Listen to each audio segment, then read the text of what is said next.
예, 제 옆에는 신정원 국회의원 나와 계십니다. 안녕하십니까? 네, 안녕하세요. 머리 좀 잘하셨네요. 네, 벌써 한 달 가까이 됐으니까. 벌써 그렇게 됐나요? 네네. 그때 삭발 투쟁하실 때는 4월 3일. 양곡관리법. 네네네.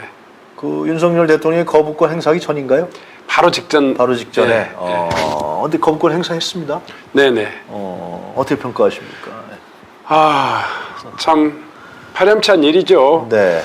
이게 이제 정말 가장 우리나라에서 힘들게 네. 일하고 또 생산하는 우리 쌀 농민들의 네. 유한 그런 어떤 민생 법안인데 이게 정치적인 프레임에 걸렸어요. 네. 이제 이재명 대표의 민생 법안이잖아요. 그것도 1호 법안. 네. 그리고 국민들이 60% 이상 지지하는 법안이잖아요. 네. 농민들뿐만이 아니라 국민들의 60%가 지지하는 민생 법안이다 보니까 네. 국민의힘이나 정부 그리고 대통령은 어떤 이유를 대서라도 예. 이 법을 자초시키는 것이 목적이었던 것 같다. 뭐 이렇게 네. 생각합니다. 지금 우리 의원님 지역구가 전남 나주시죠? 네네. 그쪽에 우리 농민들이 굉장히 많습니까? 농민들이 뭐 많다고는 하지만 예. 전체 분류 보면 겨우 한 20-30% 이런 정도 됩니다.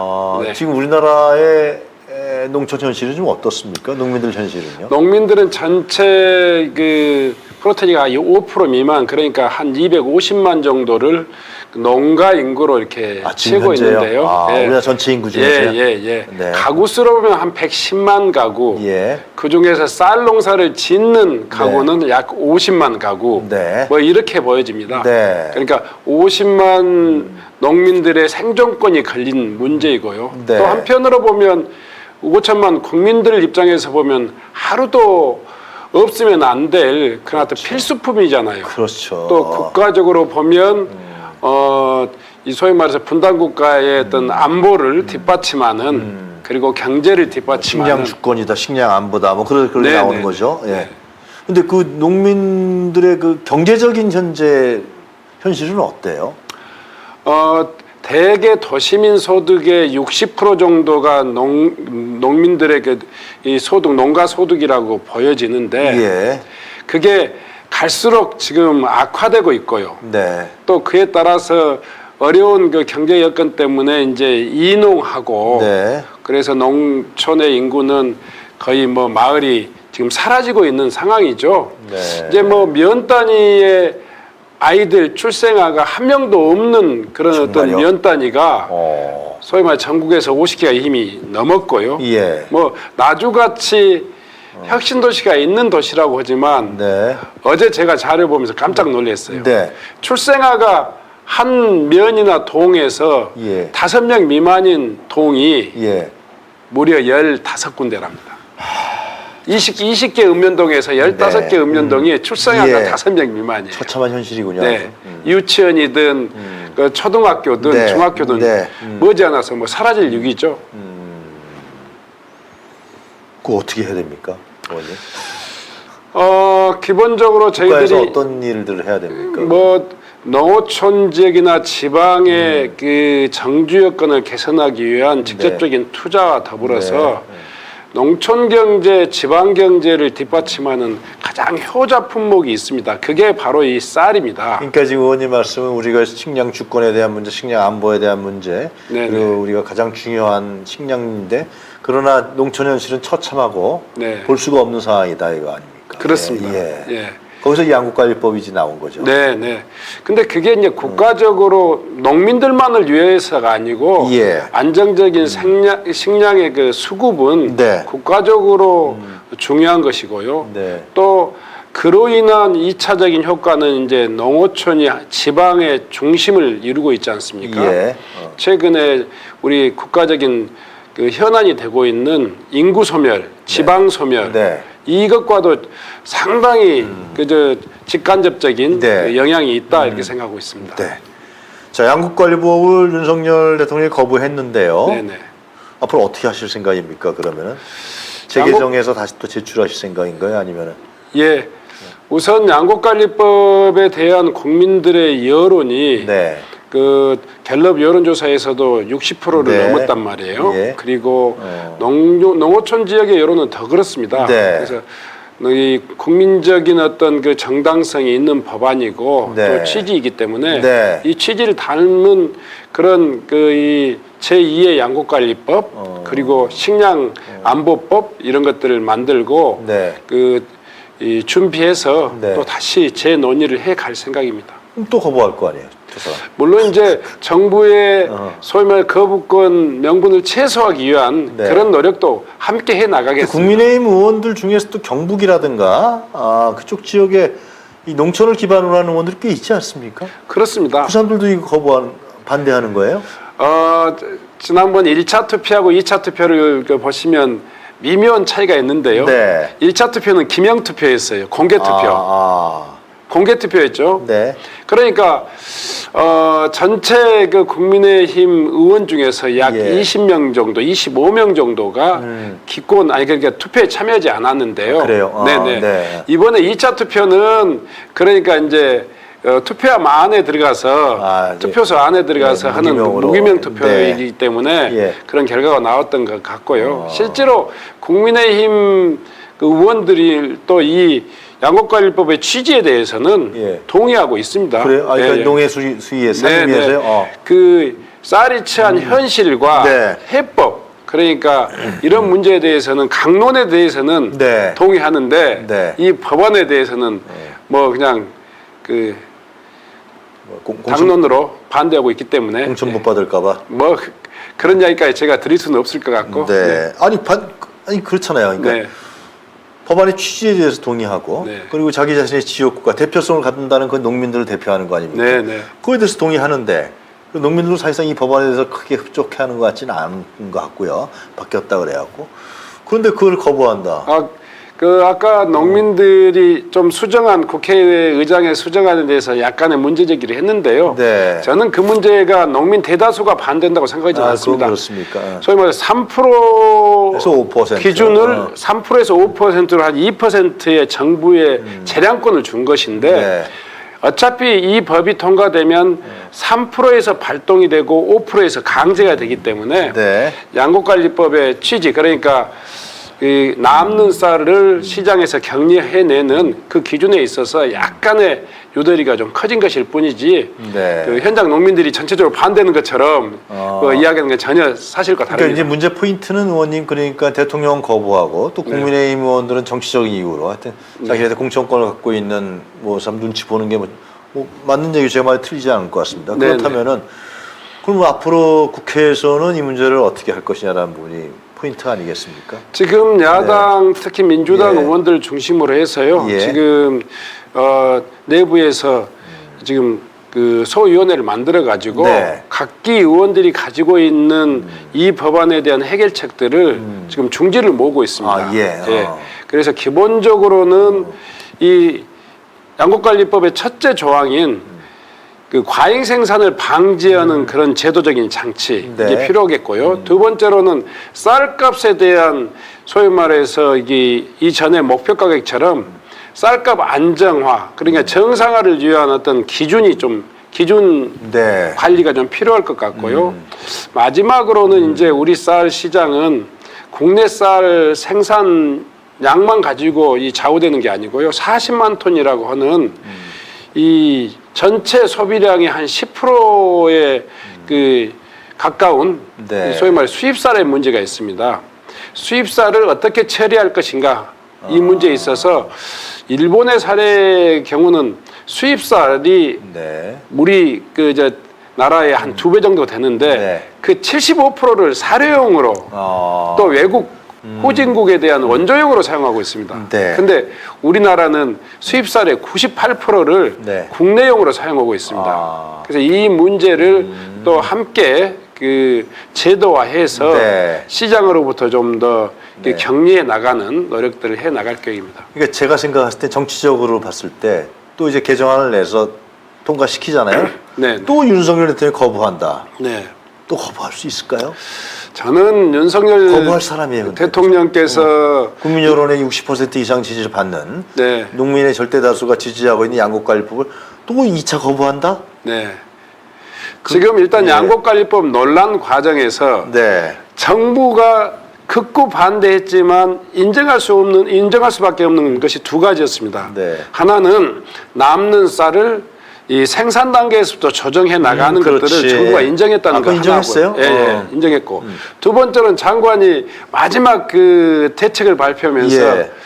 올해는 쌀값을 20만 원 정도로 이제 관리하겠다 이렇게 이제 이 약속을 했어요. 네. 물론 그것이 목표 가격은 아니라고 이 발을 뺐습니다만은 그럼에도 불구하고 지금까지 쌀값에 대해서 정부가 단 한 번도 구체적인 가격을 제시해 본 적이 없습니다. 네. 그런데 이제 이 가격을 제시했다는 그 점에서는 네. 대단히 긍정적이고요. 아니 물론 그러니까 이제 민주당에서 중심이 돼서 다시 한번 또 의원님 중심 양국관리법 개정을 또 본회의에 회부할 거 아닙니까? 네네네. 지금 농산위원장이 민주당 출신인가요? 네, 그렇습니다. 그럼 언제든지 상임위에서 통과시킬 수가 있잖아요. 네네. 그러면 또 그걸 본회의 통과시키면 또 윤석열이 거부해? 그러니까 이 문제는 국민들의 판단과 정책의 합리성이라고 생각합니다. 네. 예, 국민들의 지지가 있고 또 저희들이 정책의 합리적인 제도 설계가 되면 대통령도 가면 갈수록 큰 부담을 안지 않겠느냐. 그래서 저희들은 이 쌀 농가 그리고 지역 경제라고 하는 이 두 관점을 그러니까 제 생각은 그냥 저는 네. 뭐 이제 전문성은 없습니다만은 그 1차 안에 대해서 농민들이 절대 다수가 지지하고 국민 대다수가 60% 이상 지지하는 양국관리법을 윤석열 대통령이 거부했단 말이죠. 근데 네네. 국회에서 그냥 네. 통과시킨 법안을. 근데 사실 재계에서는 또 해서 통과시켜 또 거부해? 네. 제가 똑같이 만든다는 예. 이야기는 아닙니다. 취지를 예. 아니 그러니까 관철시키는 그런 정치적 입장에 네. 봤을 때는 네. 또 거부할 수 있겠냐? 또 거부하라 그러죠, 뭐 하여튼. 네. 아마 제가 이 양국관리법을 통해서도 윤석열 네. 정부가 네. 스스로 농민에 반하고 민생에 반하는 혹시 말이에요. 정부라는 예. 것들. 예. 문제는 그리고 정부는 거기에 대한 구체적인 대안을 가지고 있지 않습니다. 예. 정치관계법 개정에 예. 대해서도 정부가 구체적으로 자기 안을 내놓은 바도 없고 이 양국관리법도 역시 마찬가지고 지금 국회에서 달아지고 있는 가장 중요한 개혁 법안들이 네. 정부가 자신의 안을 가지고 야당의 주장을 탄핵해야 될 텐데 정작 이 토론장에 가서 보면 정부는 반대를 위한 반대라든가 알겠습니다. 또 회의의 지연 작전 예. 이런 것으로 일관하고 있습니다. 알겠습니다. 자, 그 돈봉투 문제 좀 네. 얘기해도 되겠습니까? 네네. 의원님 바쁘실 텐데 이렇게 스튜디오 나와서 대단히 감사한데요. 지금 그 민주당의 돈봉투 의혹 사건 오늘 송영길 전 대표가 검찰에 사진 출두한다 그러는데 네네.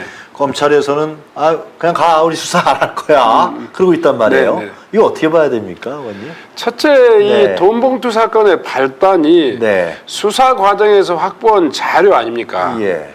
예전에는 언론에 그 메시지라든가 부분적인 이 유출이 있었습니다. 근데 예. 이번에는 이 목소리가 유출됐지 않습니까? 녹취한 거. 네, 기본적으로 이정근 전 부총장. 이 수사 기밀이 아니라 수사 증거 자료가 통째로 지금 언론에 유출됐다는 거 맞습니다. 아니겠습니까? JTBC 에. 저는 이 대목에 주목합니다. 물론 검찰이 그런 그 수사 과정에서 이제 중간 수사 발표도 할 수도 있게 하지만 지금은 네. 수사 착수도 하지 않는 상황 네. 아니겠습니까? 이런 상황에서 소위 말해서 대규모 주요한 자료들을 언론에 흘리고 네. 언론에 통째로 유출시키고 네. 그것을 선정적으로 짜집기 해서 네. 소위 말해 야당을 공격하는 것은 기본적으로 법치의 기본 정신이나 형사법 그 체계에도 맞지 않는 범죄행위다. 정치검찰이다. 네네네. 네.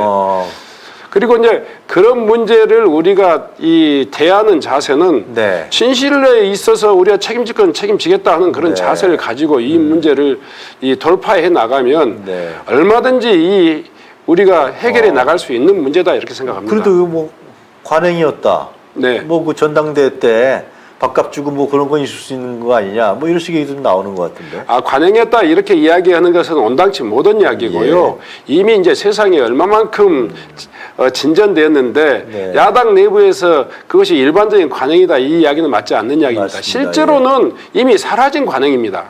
그렇지만 일부 승부욕에 집착한 일부의 일탈은 있을 수 있겠죠. 그런 일이 있었던 건 사실인 것 같아요. 저는 이 문제가 녹취록이 존재한다는 사실은 인정합니다. 다만 녹취록을 선정적으로 편집하고 또 그 사적인 대화가 예. 사실 객관적인 진실하고 예. 일치한다 이렇게 주장하는 건 안 맞는 거 아니겠습니까? 예. 심지어는 제가 이런 것에 대해서 강력히 항의한 것은 검찰의 이런 피의 사실을 유출하는 것은 범죄 행위고 네. 그것도 사실하고 전혀 별개의 문제다. 수사를 통해서 나타난 문제에 있어서는 우리가 당당히 책임지고 네. 또 인정할 거 인정하고 이럴 수는 있습니다만은 현재 상황에서는 지금 검찰의 태도가 네. 대단히 정략적이다, 뭐 정치적이다 이렇게 생각합니다. 하여튼간에 민주당이 이 문제 어떻게 풀어나가는 게 좋다고 보세요? 송영길 대표가 크게 큰 어떤 줄기의 원칙을 또 실천했다고 생각합니다. 우선은 네.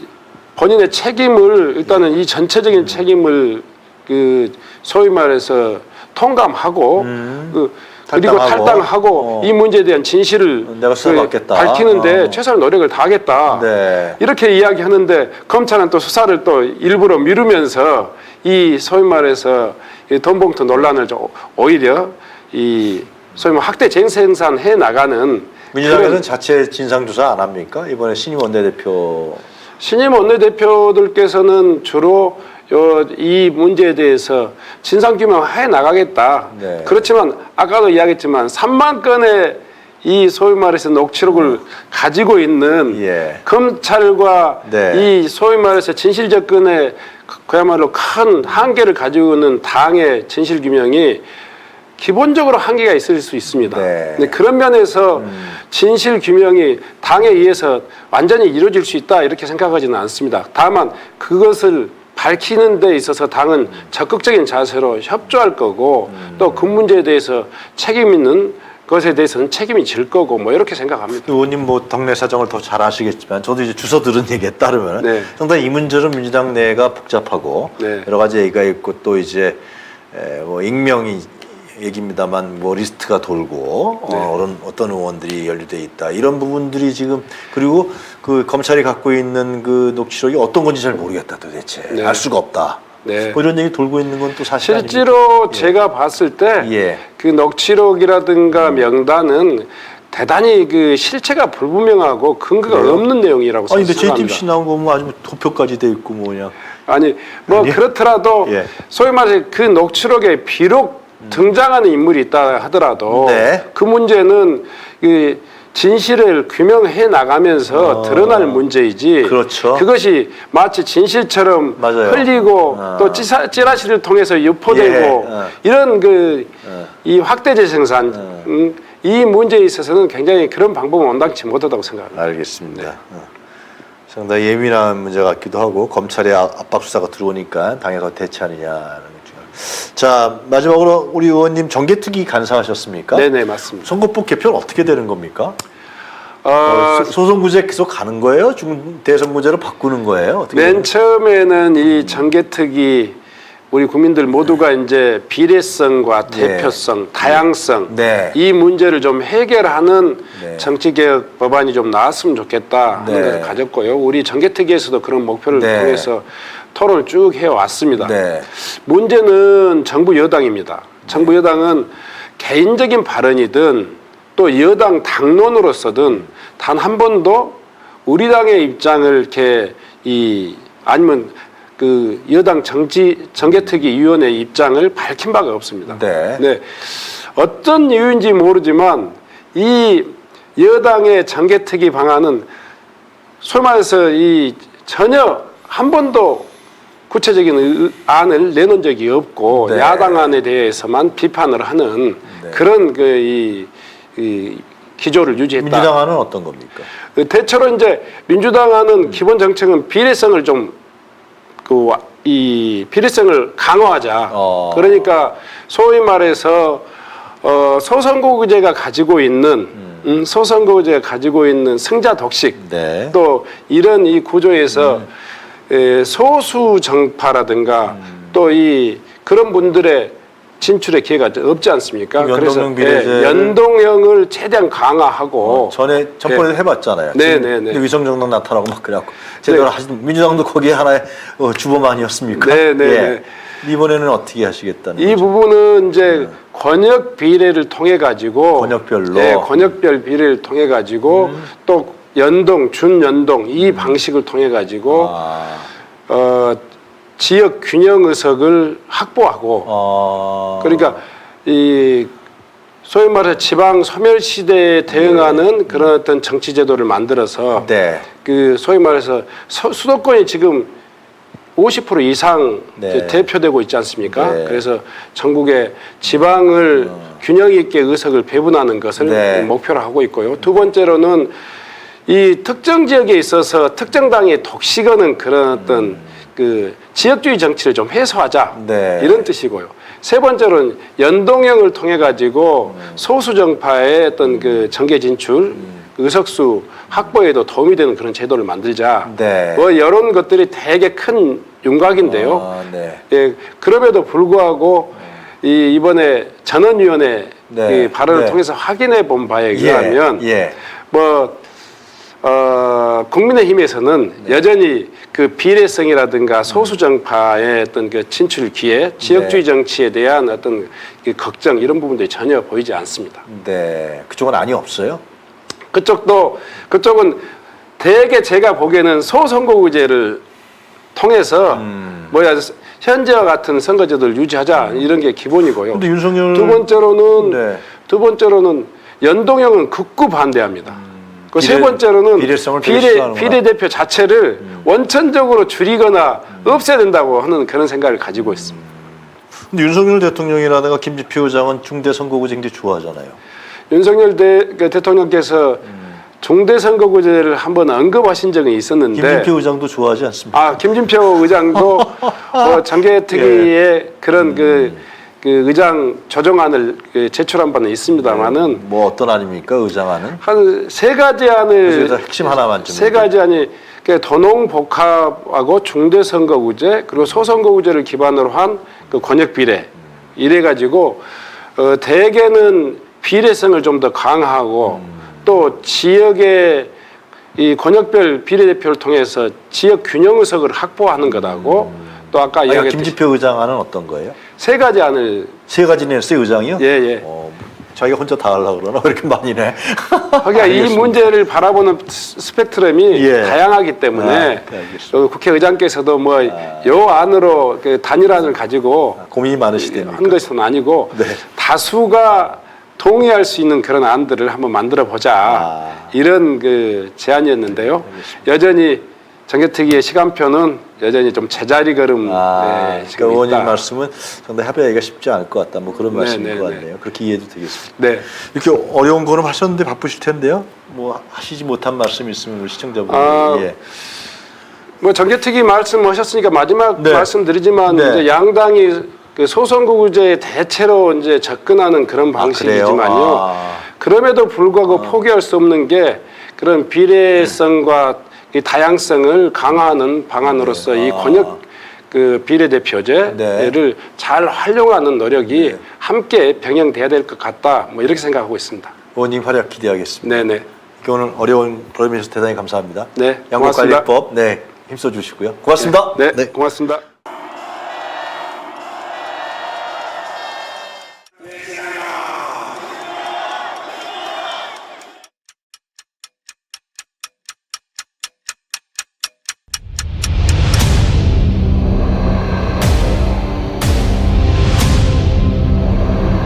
정부에서 할 거는 마약 쏙보다 뚜들이 잡아야 돼. 일본한테 유린당한 적도 우리가 힘이 없을 때 일본이 힘이 돼주는 도움을 받은 적이 있어. 근데 우리가 일본을 훌륭해야 된다.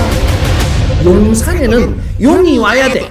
요주를 들고 와야 돼. 명백한 국정농단이죠. 천공이 답변해야 될 문제입니다. 상당히 이제 충격적이었죠. 그게 어떻게 가능하겠냐 이렇게 반문을 했거든요. 한 말씀 해주세요. 나는 기자들하고 한 번도 안 해. 김건희 여사하고 아직도 연락하세요 지금요?